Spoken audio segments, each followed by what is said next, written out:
لوگوں سے عزتیں تلاش کرتے ہو تو وہ کیا تمہیں عزت دیں گے؟ وہ تو کل اچھا کہتے ہیں، پرسوں برا کہنے لگ جاتے ہیں۔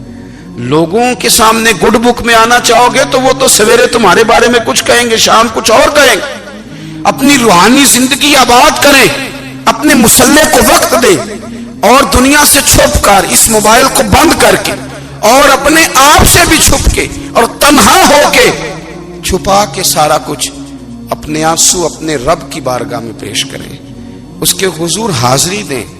سنو نا ترمذی کی حدیث، اور اسے یاد رکھنا، نبی پاک علیہ السلام نے فرمایا اپنے دکھ لوگوں کے سامنے نہ بیان کرنا، سیٹھوں نوابوں کو نہ بتاتے پھرنا، دنیا داروں کے سامنے جا کے نہ رونا کہ میں تکلیف میں ہوں۔ فرمایا اگر دنیا داروں کو دکھ بتاؤ گے رب تمہیں کبھی غنی نہیں کرے گا، اور لوگ ہیں کہ الٹا مذاق اڑائیں گے۔ آپ کی جس سے بڑی پکی یاری ہے نا، پکی، وہ تب تک پکی ہے جب تک آپ نے 50,000 مانگا نہیں، اور جس وقت آپ نے کہہ دیا کہ میں مجبور ہوں میری مدد کر، تو پھر ختم ہو گئی دوستی۔ لوگوں کی تعلقات آپ کے ساتھ تب تک ہیں جب تک آپ ان سے کوئی ضرورت وابستہ نہیں کرتے۔ کریم محبوب فرمانے لگے بندوں کے سامنے دکھ نہ بیان کرنا، اللہ تجھے کبھی غنی نہیں کرے گا۔ تو اپنے دکھ اپنے رب کو بتا، تو دعائیں مانگ، تو اس کی بارگاہ میں حاضر ہو، تو اس کے حضور عرض کر۔ فرمایا اپنے دکھ اپنے رب کو بتا، وہ جلدی کرے یا دیر سے کرے تجھے ساری دنیا سے بے نیاز کر دے گا، تجھے کسی کا محتاج نہیں رہنے دے گا۔ اپنے مسلح کو، اپنی دعاؤں، ایک بزرگ فرماتے ہیں میں نے دعا مانگنے کا طریقہ اپنی بیوی سے سیکھا، دعا مانگنے کا طریقہ اپنی، سیکھنے والے تو اپنے بچوں سے بھی سیکھ لیتے ہیں، سیکھنے والے تو ہر ایک سے سیکھتے ہیں۔ وہ کہتے ہیں میں نے دعا مانگنے کا سلیقہ اپنی بیوی سے سیکھا ہے۔ حضرت وہ کس طرح؟ فرمانے لگے میری بیوی نے نا مجھے کوئی کام بتایا، کچھ پیسوں کی ضرورت کے لیے کہا، تو میں نے اسے کہا کہ بھئی ابھی میرے پاس نہیں ہے، کچھ دنوں میں آتے ہیں تو میں دے دوں گا۔ عورتوں کی عادت ہوتی ہے وہ بار بار یاد کراتی ہیں، 2-4 دنوں کے بعد پھر اس نے کہا حضرت وہ میں نے کہا تھا کچھ پیسے، میں نے اسے کہا کہ ابھی میرے پاس نہیں ہے، کچھ دنوں میں ملتے ہیں تو میں تمہیں دے دوں گا۔ اس نے کچھ دنوں کے بعد پھر کہا حضور وہ میں نے کچھ پیسے کہے تھے۔ فرماتے میں نے ڈانٹ دیا، میں نے کہا کہ کیا تو روز مجھے شرمندہ کرتی ہے، کہا نا میرے پاس نہیں ہے، ہوں گے تو دے دوں گا، تو روز یاد کراتی ہے۔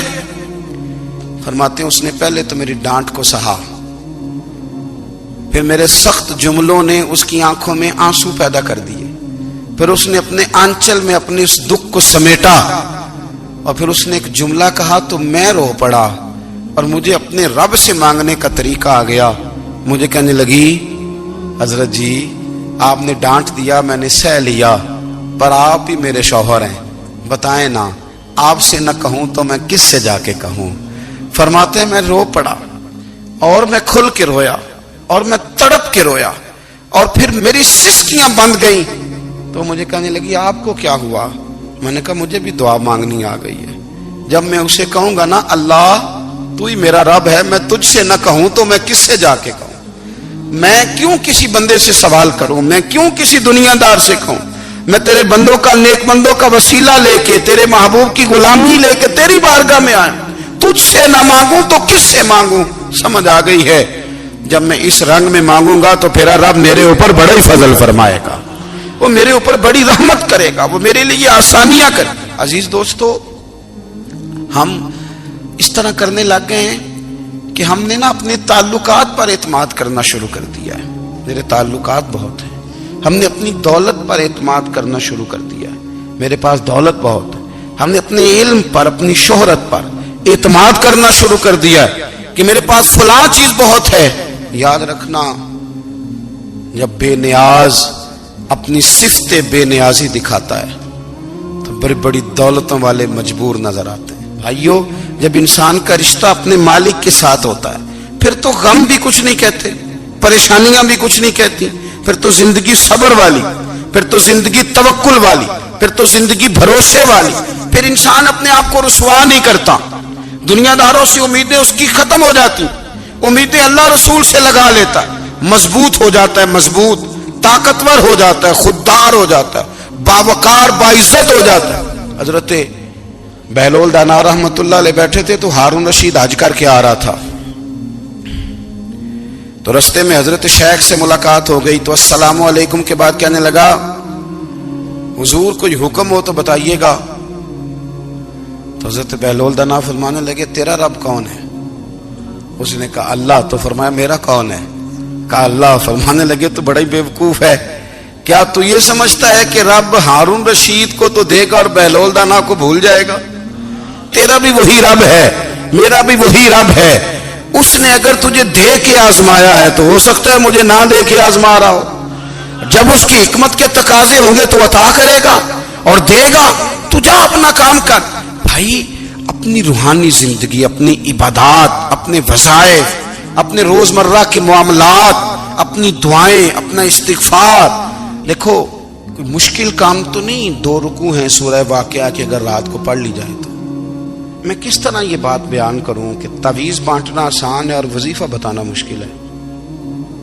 سارا دن تعویذ بانٹیں تو لوگ لینے کو تیار ہیں، اور اگر آپ وظیفہ بتائیں تو کہتے ہیں تو مشکل کام ہے.